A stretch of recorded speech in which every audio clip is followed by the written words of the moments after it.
Yo, yo, yo, yo, yo, yo. What is going on? It is King Nappy. You are tuned in to the Regal 30 podcast. This will be our fifth episode, our fifth installment. I'm super proud of this podcast so far. Covering a few topics. I think our first topic was like relationships with me and my wife on our first episode. The second episode, I believe, I was talking about Kobe and the impact he had on, I guess, my life per se. Something happened with that upload and it didn't get settled or didn't get published for some odd reason. So we just ended up taking that one as a L, and that is all good. We're just gonna move on. Third episode, we talked about, I believe, the coronavirus, and our last episode, we ended up talking about just black business and the perspective of black business as a whole. Today has been going pretty good, man. I have been ripping and running a few errands. I had to get some stuff done for my car. Had to get some front brakes and everything like that for the vehicle.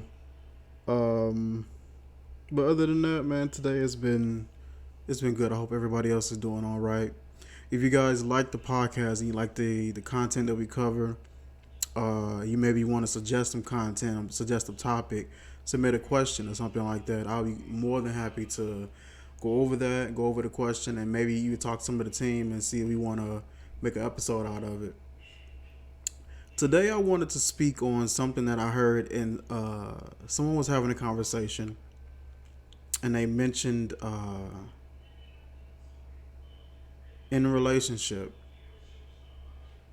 because I thought this was pretty interesting. In a relationship, the man is supposed to love the woman more than the woman loves him. I thought that was pretty interesting.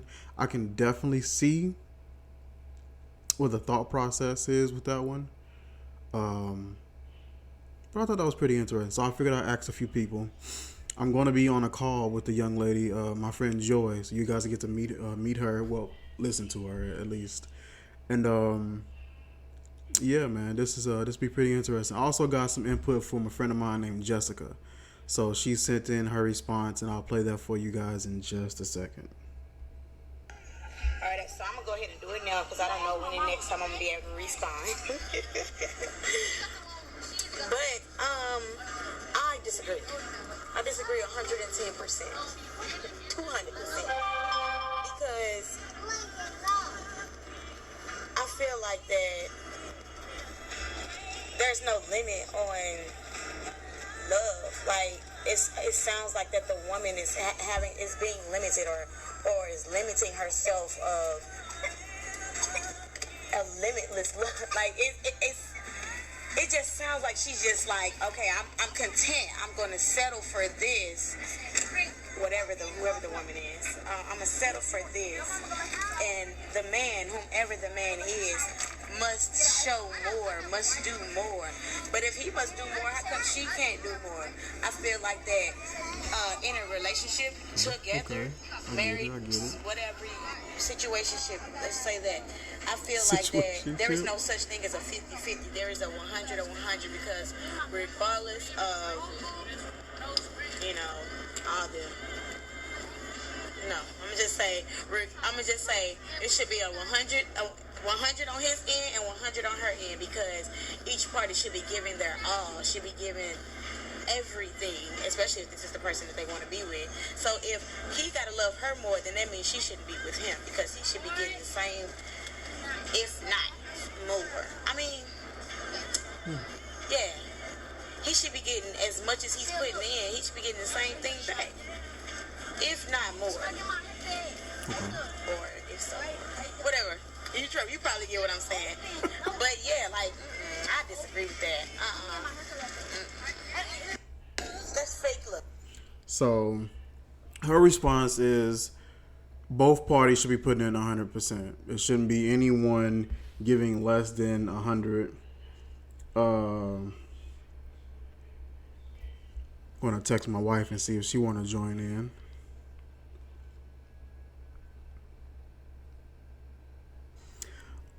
Both parties should be giving 100% on her so far as her thought process. I agree with the 100%. I agree with that. I could definitely see that point. I want to wait more so to embellish on my standpoint and my thought process on it. I want to hear a few other people's standpoints on it as well. But I thought it was interesting because I think it's an interesting dynamic that begins to happen once you take on that thought process. And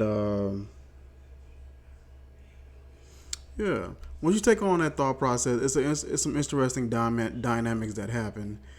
You begin to start paying attention to things a little more. Not that you shouldn't, but I feel like you will become a little more critical and a little more like nitpicky to a degree. I'm gonna go ahead and phone in a friend, and I'm gonna get her thought process on it as well.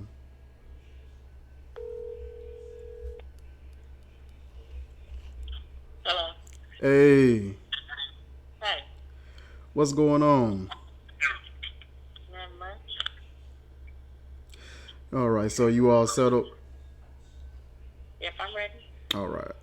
So the question, of course, is in a relationship, a man is supposed to love a woman more than a woman loves a man. What's your thoughts on that particular statement? Okay. So, my thoughts come from a biblical standpoint. Start there. Um, yes, I do believe that a man should love a woman more than she loves a man. Mm-hmm. However, there's some layers to that. Okay. So, the first part of that is, um, and you could just look at this in a natural sense, what men love they care for. They are good stewards over. They take great stewardship over it. They take care of it. Okay. I don't know any man who has a dirty car, or if True. he's into sneakers or gym shoes. I don't know of any man Facts. that is gonna allow his shoes to get bent. Like, you step on these shoes, it's a done deal. Facts. um, what men love, they care for. Whereas women, we're nurturing by nature. So it's very easy for us to take something in, to love it, to care for it, to take ownership over it. And the second part of that, which is the spiritual side, is in Ephesians, the 5th chapter, verse 24, it says, "Now, as the church submits to Christ, so also wives should submit themselves to their husbands in everything." Mm-hmm. So the next verse you can expect to be about what the husband should do, Yes. and common sense would say it's going to say the same thing. Husbands, submit yourself to your wife. But the husband's command is, and this is verse 25, husbands, love your wives, just as Christ loved the church and gave himself up for her. Mm. So, whereas the wife, her command is to submit, the husband's literal command is to love her. So, yes, he should love her more than she loves him. Now, the question is, how do you measure love? Like, Mm. how do you say, "Oh, I love you more because I bought you a $5,000 ring," or "I love you more because I gave you a baby"? Like, how Mm. does that work? Who measures love, and how do you measure it? Because everybody has their own way of showing love and giving love. That could go into the 5 love languages of how everybody gives love and how everybody receives love. So, how do you measure that? And that's a good question. That was the main thing that was concerning me about that statement was if if people honestly agree with it, which is cool, but what begins to happen is there may be some women out there that may actually try to measure. There may be some guys that may be actually trying to measure how much they're doing. And then all of a sudden, like your interactions with your spouse or your significant other becomes a little unnatural. It becomes like you begin to think about you begin to overthink everything. You it could be cool at certain times because you may try to one up yourself, like so far as what you did the previous day or the previous Yeah. week or month. So that's a good thing to have. It's like the sort of a challenge for yourself to just prove that you love them more and more. But Yeah. what happens when a girl who naturally loves hard begins to become like conscious of that and be like, you know what, let me dial back my love a little bit, and what do you do to dial back? Like, what is your remedy for dialing back your love? Do you, instead of sending him that text in the morning saying good morning, you ignore his you ignore the text message, or I cooked for you last night, but I gotta dial back some of this love, so you fix your own food tonight, like. Oh, that's it. The man got the star. So that was my only thing. I think what I took the most from it though, especially with the example that you gave, that was a really good example. What I took from that is women are naturally just great at loving. So that's not something that they need to do. Men are not naturally great at it. So that's something that they need to work harder to do. I think the level of working hard and the level of love that guys will have to work hard to get to, women are probably already at. So it wouldn't even necessarily be a thing of him loving you more. It's just he would have to just work harder to equate or to match what you already giving just naturally. So it. See, and I don't think that's the case though. Like when you love somebody, to me, Hmm. when you love somebody, you love them. Period. Yeah. Now the way that you show it may be differently, but that goes back to what I said about the five love languages. Hmm. Because, like for me, the way that I speak love, the way that I show love is I give quality time, and I'm a gift buyer. I am great at choosing gifts because Okay. that's who I am. Okay. However, that may not necessarily be the way that I receive love. Because for me, where I am right now, gifts are great. Can you come put some gas in my car? Like, can you take something off of my load? So for me, the way I receive love right now is acts of service. It's Okay. not necessarily gifts or quality time. So I don't think that I definitely don't think that anybody should try to one up their spouse or their partner, but I do feel like the key point to making sure that your spouse feels love just as you feel like you're receiving love is to learn their love language and stay in that niche. Okay. So I think that that's a huge difference. When you learn the way that your partner receives love or what love looks like for them, then you can learn how to speak it, and then it won't ever have to be I gotta one up you or whatever. And I think that's a playful competition. It's not a bad thing Hmm. to try to one up your partner to make sure you know that I love you. Yeah. But the way that you do it is not necessarily to one up them. Is to learn what their love language is and stay in that niche. Yeah. And actually, what I was speaking on when I was speaking on the one upping, uh, was one upping yourself. Like Yeah. if I do something for Geo, I want to try to wow her even more the next time. So something like that, and it's fun. It's a fun competitive thing for myself, and it's Yeah. also she, of course, she gonna enjoy it, and she's getting that quality time. With hers is physical touch and quality time.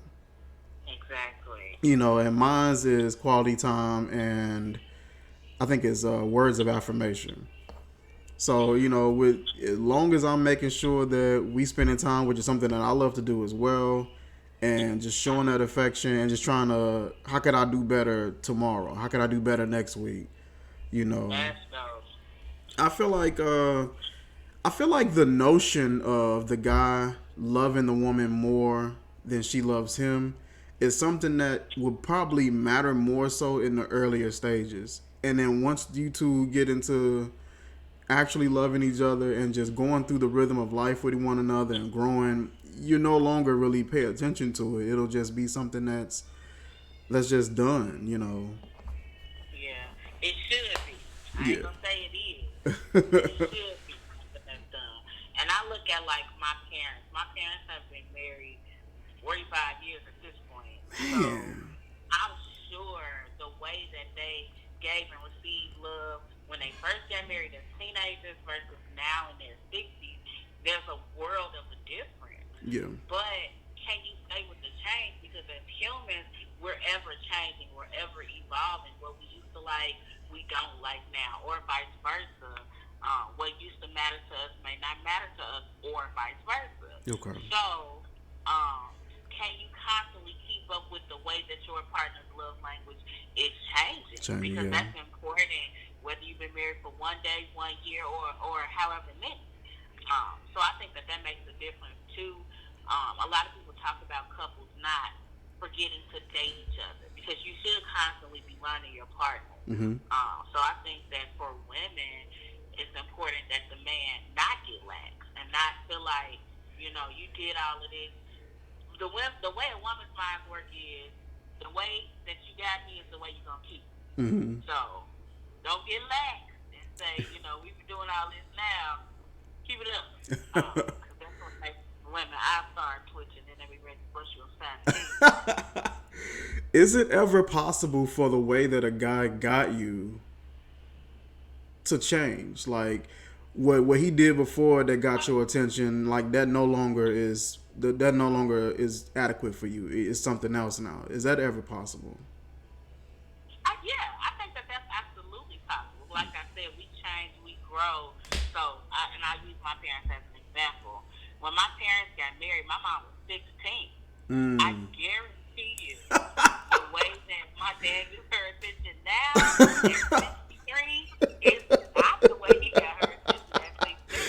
It's different. Yeah, he ain't gang banging no more. He ain't gang And that's banging. what I'm saying. He might have a little gang bang in him. Y'all keep praying for him. But Shout the out way Pops. that they got to know each other at 16, what caught their attention at 16 and 21 is not going to be the same as 63 and 68. Like, that's not going to be a thing. So, you definitely have to stay in tune with your partner because, like I said, we constantly changing, we're constantly growing, and it's going to change. But I think that when we talk about the way you got me is the way that you're going to keep me, I think that women are talking about effort. Are you using that same amount of effort that you had when you tried to get me? Are you using that same amount of effort to keep me, to hold my attention, to make sure I do feel love? And I think that that's where the difference comes in. Got you. Okay.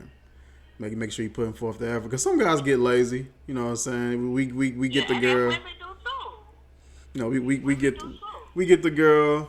I see some women get lazy, but it's definitely like I definitely see way more guys, because I see more women just excited about the relationships they be in. In comparison to guys, more a little more excited and adamant, willing to try new things. Yeah. It's just women overall just tend to have a more open mind toward things anyway. On another topic I was talking to my wife about was just like how much longer women tend to live in comparison to men, and especially when we look at like our grandfathers and great grandfathers and stuff like that. It was always a story of granddad worked real hard. He worked day and night, and he ended up passing away from something. And grandma lives years and years on, and it's just women are way more open to like new things, yoga, things that's gonna better their life, better they sense of mind. So yeah.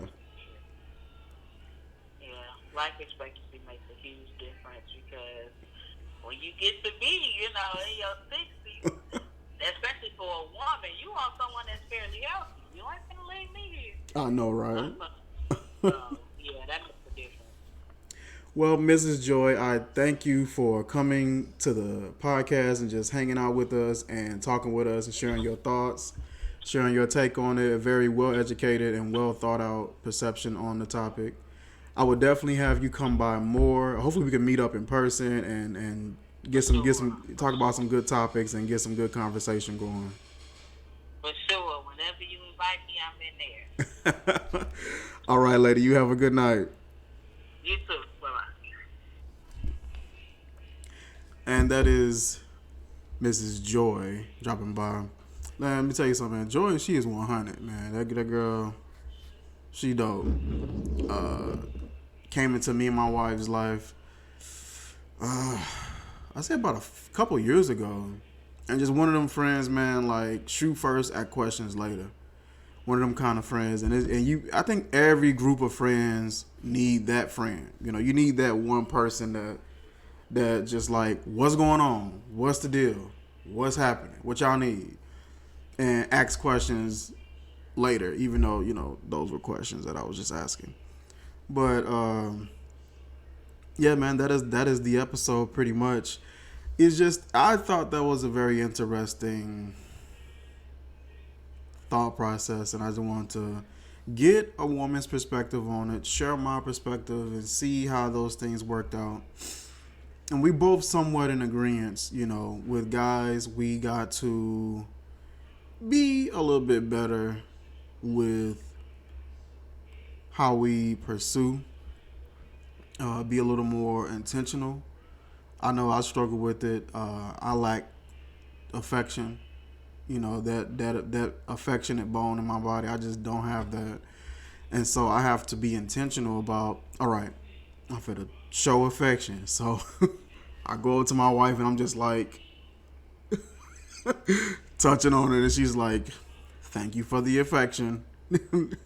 But it's just me being intentional and just doing little things for her, doing a massage, running some bath water or something like that, putting on some music and kind of helping her relax, and just trying different things out besides just the regular old hanky panky that we all want to get to.